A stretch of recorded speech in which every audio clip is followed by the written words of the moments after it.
இது மகிமை நேரம். கர்த்தராகிய இயேசு கிறிஸ்துவின் நாமத்தினாலே மகிமை நேரம் நிகழ்ச்சிக்கு உங்களை அன்போடு கூட வரவேற்கிறேன். இந்த மகிமை நேர நிகழ்ச்சி மூலமாக கர்த்தர் நம்மோடு கூட பேசுகிற கிருபைக்காக தேவனுக்கு ஸ்தோத்திரம் செலுத்துகிறேன். நாம் இந்த 10வது மாதத்தின் கடைசி வாரத்திலே 10 என்ற எண்ணின் சிறப்புகள் அடங்கிய கர்த்தருடைய வார்த்தைகளை வசனங்களை தியானித்துக் கொண்டு வருகிறோம்.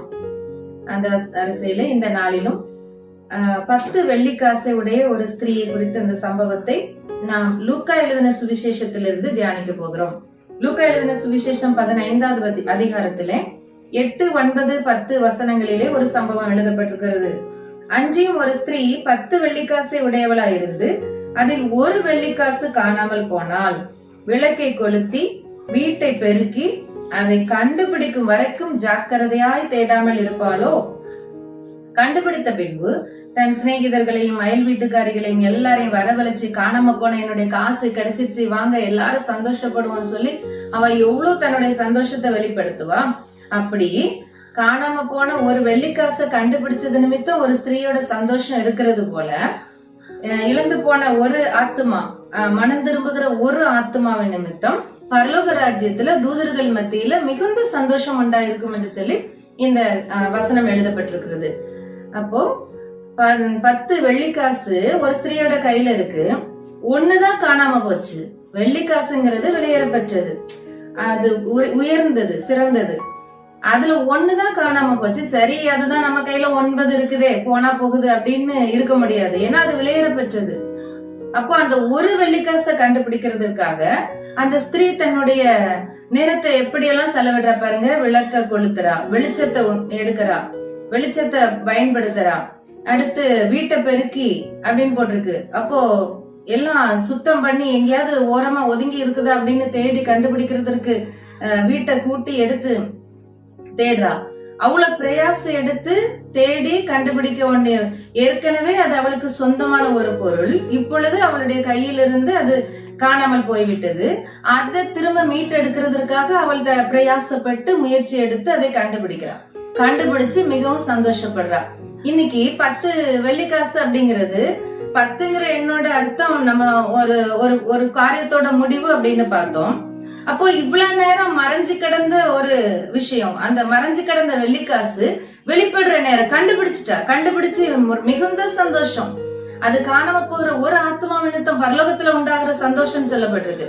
அப்போ அது தொலைஞ்சு போன வாழ்க்கைக்கு ஒரு முடிவு உண்டாக்குகிறது. எது நம்மை தொலைத்து போடுகிறது, எது நம்மை கத்தரை விட்டு பிரித்து போடுகிறது? பாவம் நம்மை கத்தரை விட்டு பிரித்து போடுகிறது. அதனால நாம் தொலைந்து போனவர்களாய் காணப்படுகிறோம். அப்போ தொலைஞ்சு போனது அப்படிங்கிறது, காணாம போனது அப்படிங்கிறது நம்ம கத்தரை விட்டு பிரிந்து போகிறது.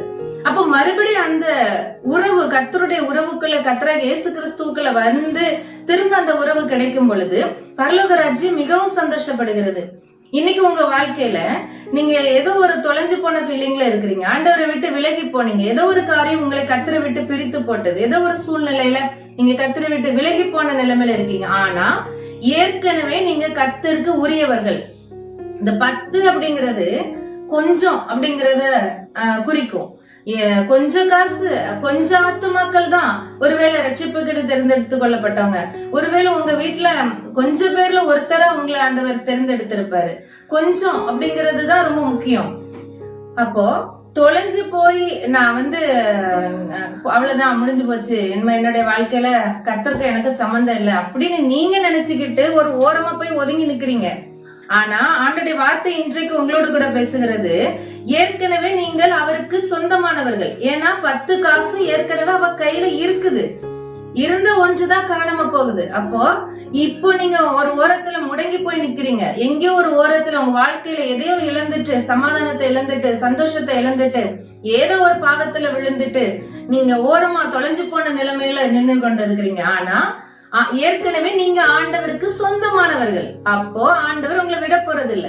நிச்சயமாகவே அவர் திரும்பவும் வந்து உங்களை மீட்டெடுத்து அந்த பரலோக ராஜ்யத்தின் சந்தோஷத்தை, உங்கள் நிமித்தம் பரலோகம் மகிழ்கிற அந்த பாக்கியத்தை உங்களுக்கு கொடுப்பதற்காக கர்த்தர் இன்றைய தினம் உங்களோடு கூட பேசி கொண்டிருக்கிறார். இனியும் நீங்க மறைஞ்சு இருக்க முடியாது. சில பேர் என்னாலலாம் ஒரு பிரயோஜனமும் கிடையாது. நான் என்ன செஞ்சிட போறேன், ஆண்டவருக்காக நான் என்ன செஞ்சிட போறேன், எனக்கு பேச தெரியாது, எனக்கு ஜெபிக்க தெரியாது, எனக்கு பாட தெரியாது அப்படின்னு சொல்லி நீங்க மறைஞ்சிருக்கீங்க. இந்த வெள்ளிக்காசு எங்கேயோ மறைஞ்சு கிடந்த மாதிரி நீங்க மறைஞ்சு நிக்கிறீங்க. ஆனா ஆண்டவர் இனியும் நீங்க மறைஞ்சிருக்க முடியாதுங்கிறத இன்றைக்கு ஆண்டவர் உங்களோடு கூட பேசி கொண்டு இருக்கிறார். மலையின் மேல் பட்டணமாக நீங்கள் பிரகாசிக்க வேண்டியவர்கள், நீங்கள் விளக்கு தண்டின் மேல் ஏற்றப்பட்ட விளக்காக அநேகருக்கு வெளிச்சம் கொடுக்க வேண்டியவர்கள். அந்த வெள்ளிக்காசு எங்கேயோ ஒளிஞ்சு கிடந்த மாதிரி நீங்க இன்னைக்கு மறைஞ்சு இருக்கிறீங்க. ஆனா ஆண்டவர் அந்த காரியத்திலிருந்து உங்களை மீட்டெடுத்து உங்களை நீங்க இனிமே மறைஞ்சிருக்க முடியாதபடிக்கு உங்களை கர்த்தர் வெளிப்பட பண்ணுகிறார். திரும்பவும் கர்த்தர் ஒருவேளை இதுவரைக்கும் கர்த்தர் கருத்துல பயன்பட்டு கொண்டிருந்த யாரோ நீங்கள் இந்த நிகழ்ச்சியை பார்த்து கொண்டிருக்கிறீங்க, இப்பொழுது பயனற்ற பாத்திரமா நான் ஒரு ஓரத்துல இருக்கிறேன் அப்படின்னு நீங்க நினைக்கலாம். ஆனா ஆண்டவருடைய வார்த்தை இன்றைய தினம் உங்களோடு கூட பேசுகிறது. நீங்க ஏற்கனவே அவருக்கு சொந்தமானவர்கள், இனிமே நீங்க மறைந்திருக்க முடியாது. அவர் உங்களை வெளிப்பட பண்ண போகிறார். ஒரு புது சந்தோஷம் உங்களை குறித்து உண்டாக போகிறது. ஒரு புது மனமகிழ்ச்சியை நாள் உங்களை கொண்டு உருவாக போகிறது.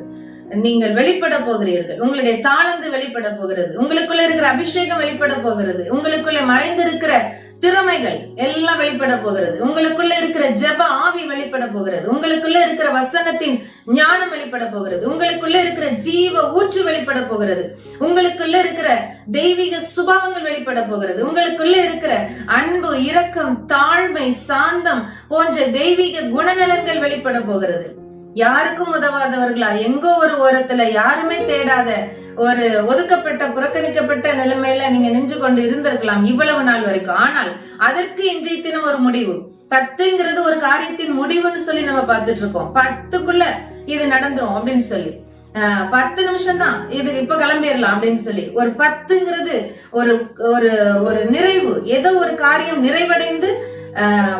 நிறைவடைகிறது. அப்போ இனிமேல் நீங்க ஒளிந்து கொண்டு இருக்க முடியாது. இன்னும் நீங்க ஜெபிக்காம இருக்க முடியாது. இன்னும் நீங்க கர்த்தருக்காக வாயை திறந்து பேசாமல் இருக்க முடியாது. இன்னும் நீங்க பாடாம இருக்க முடியாது. நீங்கள் பேசாவிட்டால், நீங்கள் பாடாவிட்டால் இந்த கல்லுகள் பேசும், கல்லுகள் கூப்பிடும் நீ பேசாவிட்டால் என்று சொல்லி பக்தன் பாடுகிறான். வசனம் எழுதப்பட்டிருக்கிறது. அப்போ கல்லு பேசுற அளவுக்கு நீங்க இன்னும் அமைதியா இருக்க முடியாது. இது ஆண்டோடைய வருகையின் நாட்கள் நெருங்கி கொண்டு இருக்கிறபடினாலே நாம் அவருக்காக மறைந்திருக்க வேண்டிய காலம் அல்ல, அது நாம் வெளிப்பட வேண்டிய காலம். இதோ அந்த உங்களுடைய மறைவுக்கு ஒரு முடிவு. இன்றைக்கு கர்த்தர் உங்களை வெளிப்பட பண்ணி உங்களை ஆசீர்வதிக்க போகிற உங்க குடும்பத்துல நீங்க வெளிப்பட போறீங்க.